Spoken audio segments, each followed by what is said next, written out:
جب دونوں طرف برابری کی بات کی جاتی ہے، ڈاکٹر صاحب نے بھی کہا کہ کون سی برابری؟ ایک طرف حسین علیہ السلام ہے، نواسہ رسول ہیں، اور دوسری طرف کون ہے؟ یزید ہے۔ یزید بظاہر تمام مالی اسباب، تمام دنیاوی اسباب اس کے پاس، 23 ریاستوں کا وہ تنہا مالک، لیکن مقابلہ کس سے ہو رہا ہے؟ حسین علیہ السلام سے۔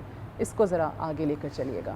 جی میں سمجھتا ہوں آج انٹرنیٹ کی دنیا ہے، جی، آج دنیا جان چکی ہے کہ دو شہزادوں کی جنگ نہیں تھی۔ یہ جو دو شہزادوں کی جنگ ہے نا، یہ جو ملوکیت کی گندگی میں لتھڑے ہوئے اذہان ہیں اور افکار ہیں، یہ ان کی بنائی ہوئی بات ہے۔ جو بنو امیہ کے حامی ہیں اور ان کا دفاع کرتے ہیں، یہ ان کی بات ہے۔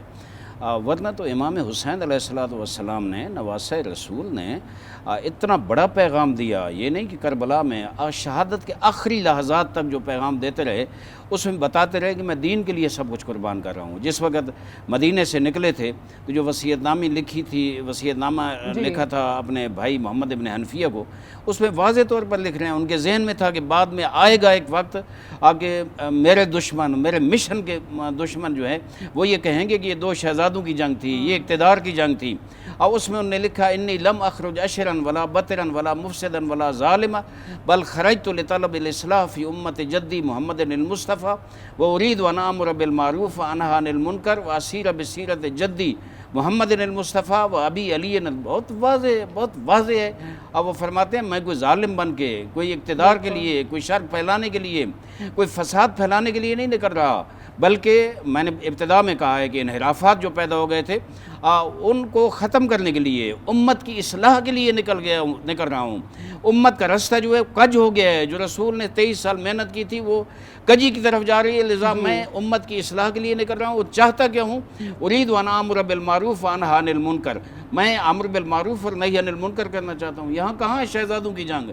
میں چاہتا ہوں کہ سیرت مصطفیٰ اور سیرت مرتضیٰ کو زندہ کروں۔ یہاں کہاں ہے شہزادوں کی جنگ؟ یہاں سیرت کی بات ہو رہی ہے، یہاں آفاقی تعلیمات کی بات ہو رہی ہے، یہاں اس کردار کی بات ہو رہی ہے، یہاں دین مبین اسلام کی بات ہو رہی ہے، یہاں اللہ کی توحید اور پاک نبی کی رسالت کی اور علی کی امامت کی بات ہو رہی ہے۔ اس کے دفاع کے لیے نکلے ہیں۔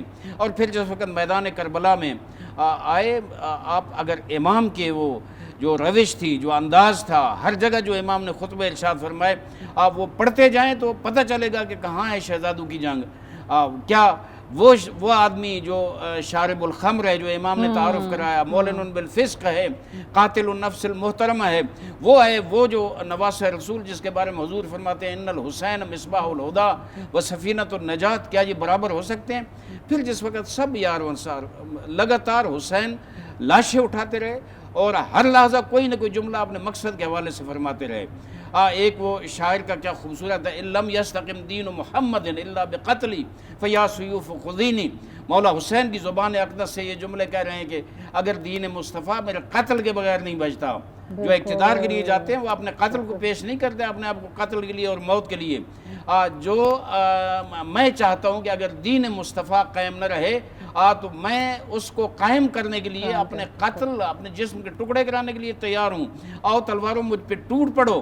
اور جس وقت آخری لحظات تھے نا، بڑا عجیب ہے کہ تنہا رہ گئے حسین ابن علی۔ دشمن کے لشکر سے یہ آوازیں ہیں کہ حسین اب تو بیعت کر لو، اب تو نہ عباس رہا، نہ اکبر رہا، نہ مسلم بن اوسجہ رہا، نہ حبیب بن مظاہر رہا، نہ قاسم رہا، کوئی بھی نہیں ہے، اب تو بیعت کر لو۔ اس وقت نحیف تھے، ظاہر زخموں میں چور تھے، تلوار ٹوٹ گئی تھی۔ ٹوٹی ہوئی تلوار کے سہارے میرا مولا حسین کھڑا ہو گیا۔ وہ غیرت علوی جلال میں آئی اور فرمایا ان الدعی ابن دعی قد رکزنی بین السلۃ والذلہ وہیہات من الذلہ یا اب اللہ ذلک لنا ورسولہ والمؤمنون وحجور طابت وطہرت۔ بہت خوبصورت جملہ ہے۔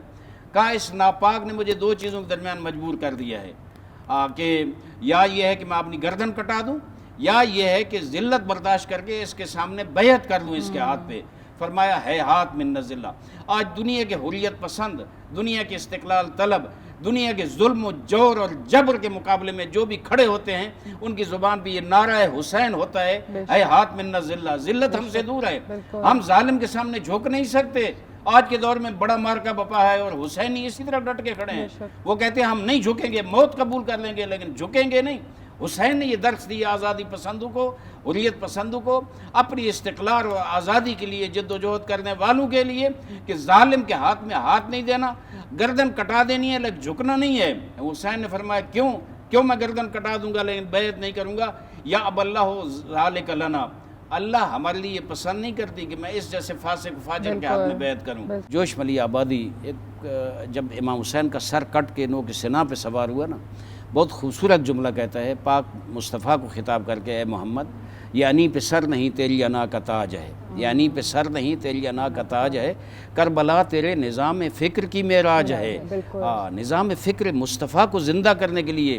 اور آخری جملہ عرض کروں گا کہ جس وقت یہ لوٹا ہوا قافلہ امام حسین کی مظلوم بہنیں وہ مسافرہ شام جس وقت دربار شام میں پہنچی نا، تو وہ جو گستاخی کر رہا تھا سارے امام حسین علیہ السلام کے ساتھ، اور وہاں اس نے 2 جملے علی کی بیٹی کو کہے۔ اسے نہیں پتہ تھا، اندازہ نہیں تھا کہ یہ کون ہے، زہرا کی گود کی پرورش یافتہ ہے، علی کی تربیت شدہ بیٹی ہے، اور اس میں کوئی کمزوری نہیں ہے اتنی قربانیاں دینے کے بعد۔ اس نے سمجھا تھا ایک عام عورت ہے۔ اس نے کہا زینب آپ نے کربلا میں کیا دیکھا؟ تو کیا خوبصورت جملہ ہے، جو با معرفت جملہ ہے۔ فرمایا ما رأیت الا جمیلا، میں نے کربلا میں حسن اور خوبی کے علاوہ کچھ نہیں دیکھا، خوبی دیکھی ہے میں نے۔ اب ورنہ کوئی اور عورت ہوتی چیخ مار دیتی کہ میرے ساتھ کیا ہوا ہے۔ حق یہ ہے کہ اسلام کی بنیاد حسین ابن علی ہیں۔ اگر حسین یہ قربانی نہ دیتے، آج ہماری مساجد کی مینار میں اذانیں نہ آتی، آج دین اسلام کا نام اس طرح زندہ و تابندہ نہ ہوتا۔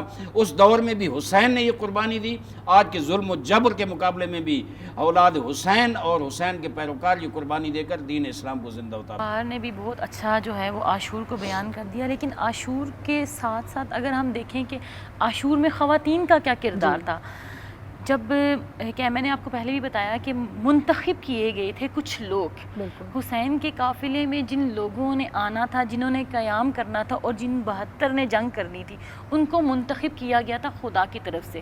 پھر ان میں خواتین کا منتخب ہونا، بنی ہاشم کا ایک بہت بڑا قبیلہ تھا، بہت لوگ تھے، لیکن کچھ لوگوں کو منتخب کیا گیا تھا جو حسین کے ساتھ جائیں گے۔ بالکل صحیح۔ میں لاسٹ کامنٹ چاہوں گی پروفیسر صاحب آپ سے کہ آپ اپنے کامنٹ پہ ذرا پروگرام کو آج کلوز کریں، اس نشست کو کلوز کریں۔